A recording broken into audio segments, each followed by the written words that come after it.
Hey, what's up and welcome back to my channel. Now today I'm going to be giving a review for the superhero film Shazam. Now this is based on the DC Comics superhero of the same name, and this is also the seventh film in the DC Extended Universe. As you can see, I have all the films so far. I have like Man of Steel, Batman v Superman, Suicide Squad, Wonder Woman, Justice League, and even Aquaman, which has just come to be. So I've seen all the films and I have been enjoying them all so far. I guess like the weakest one in all of them for my opinion is probably like the Suicide Squad. Now I know a lot of people hate the Batman v Superman, but I think for my opinion Suicide Squad probably was like the weakest one. But I still thought that was pretty good too as well. Now we have Shazam, and of course this is based on the story of like a teenage boy who can transform into like a superhero, an adult superhero. Now I'm very familiar with the character of Shazam, and I know he has gone through like different like changes throughout his history in comics. So I don't know which part of like his origin tale is really true to the point, of being how it was in the comics. So they just added their own stuff into it, to make it a good film. But it did turn that this was a pretty entertaining film. It has like a very lighthearted, like comedic tone to it. They kind of makes me not interested in watching, because like most of the other DC films so far have like a very serious tone to them, whereas this film has like a very lighthearted tone, and it kind of explains, you can kind of see why they would go that route with this particular film, being that you have a boy who's actually transforming into like an adult superhero. So how could I have like a serious tone? They actually have to make that kind of like, they got to get us some kind of comedic flavor, and it is like funny, Now you have Zachary Levi, I think that's how you pronounce his name. He plays the role of Shazam, but you have Asher Angel in the role of Billy Batson, like the boy who actually transformed into him. Now this boy automatically has like a bad like background. He's going from like different foster home and shelters and so on, then he ends up with this one family, that takes him in, and that's where he meets like the young boy known as Freddy. And I think Freddy is played by I forget the kid's name that plays Freddy. Yeah, Jack Dylan, he plays Freddy, and Jack Dylan, Freddy actually grows to be like very friendly with Billy. They become very close, as the story goes on. And of course, Billy, he has like his own like tragic tale, like how he wants to find what happened to his mother and so on, And he has like a kind of a bad background, because when the film actually kind of opens, he actually like locks these two police officers inside like this pawn shop, I think. And he gets to the police car and he actually tries to locate like the location of where his mother is. He tries to go by her actual name. That's how he's trying to find her. So I thought that was kind of cool. But the overall film itself is actually dealing with the idea of like this ancient wizard who's actually seeking a successor to actually take his actual powers and abilities. So at one point he does try to kill himself this other character who turns out to be like the villain of the story. But I'm not going to go into all that.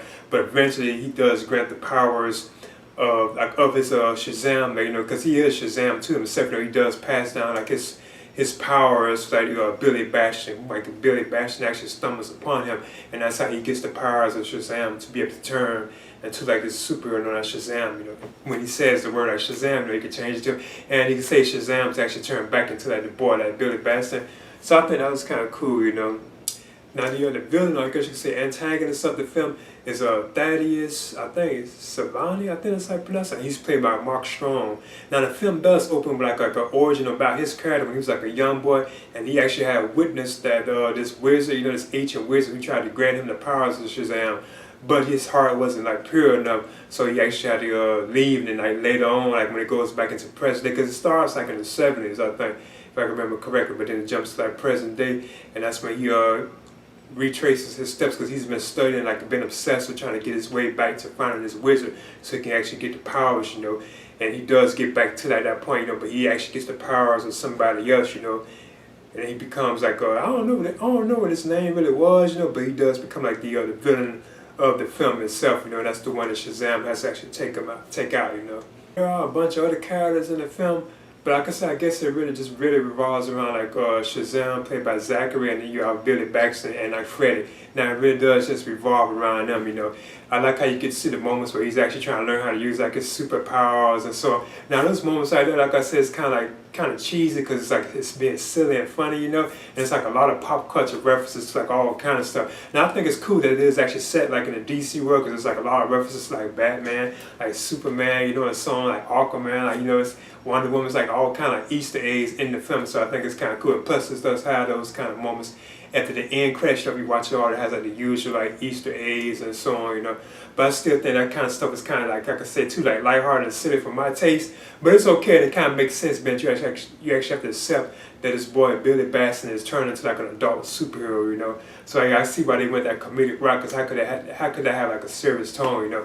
Now I thought the actual visual effects of the film, they were pretty good, but like whenever you see like Thaddeus, like Savannah, like his actual like beings, like the people he calls out, like these like demon like things, you know, that he summons out. I thought the visual effects for them, and I guess these are how they look in the comics too, you know. I thought the visuals for them could have been better, you know, but they were okay, you know. They did look kind of like scary too, but it still could have been, from my opinion, kind of a little better, you know. And I thought like his villain, Thaddeus Savannah, his villain was like pretty interesting. It's like a typical like villain in these kind of films, you know. Now this is also directed by I think David F. Sandberg, and I thought he did like a good job on like the pacing of the film and like the actual like look of the film and so on. It's like very like comedic, you know, but it does have like dark moments, you know. And Digimon Hansu, he's actually in the film too as like the elder Shazam, you know, the one that's actually trying to get rid of his like powers and find a successor, you know, which he does eventually grant to Billy Batson. There's like a bunch of other people like I want to touch on, like Megan Good, she's like in the film too as well, and she actually is like the young girl, I think, known as Darla, when Darla actually changes into like her superpower. Oh, that's like spoiler alert, you know. It's actually Megan Good who actually is playing that role, so I thought that was kind of cool that she was in the film, you know, because I know she's been on like a lot of films too lately, and I know like TV shows and stuff, you know. But in Shazam, I thought Zachary Levi, that's how you pronounce his last name. I thought he was pretty good as Shazam, you know. It's like funny, and it does seem like he really fit the role pretty good. I like how the costume looks like, you know, like bulky and stuff like that.